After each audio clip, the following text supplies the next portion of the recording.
તો આજે આપણે જવાનું હતું નેપાળી બાપુના આશ્રમે. તો જાગીને નાહી ધોઈને ફ્રેશ થઈ ગયા ને સુરેશ દાદા પણ આપણે હારવાર ફ્રેશ થઈ ગયા. નાસ્તો બાસ્તો કરીને ગાડીને ગાભો મારી દીધો અને નીકળી પડ્યા આપણે ખુટવડા જવા માટે. ખુટવડા અહીંથી 25 કિલોમીટર આગું છે અને આવી ગયો નેપાળી બાપુનો આશ્રમ.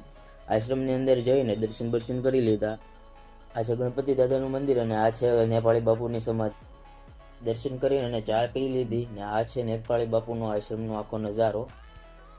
આપણે કામ કરવાનું હતું નદી કાંઠે, એટલે નદીનો આવો નજારો છે અને સુરાભાઈ મળ્યા છે માલ ખાપવા.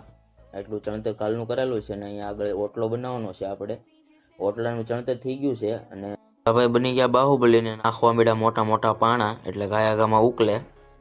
થોડાક પાણા નાખ્યા તો હરિહરનો હાથ પડી ગયો અને અમે આવી ગયા જમવા. આજે તો પનીરનું શાક હતું અને દાળ ભાત હતા. એ મસ્ત મજાનું જમી લીધું બધા સાધુ મહાત્મા હારે. પછી આવી ગયા ભરતીનું ટ્રેક્ટર ભરવા. ટ્રેક્ટર ભરીને આપણે લઈ જવાનું છે નદીમાં. ટ્રેક્ટર ભરીને આપણે જવાનું હતું ઘરે.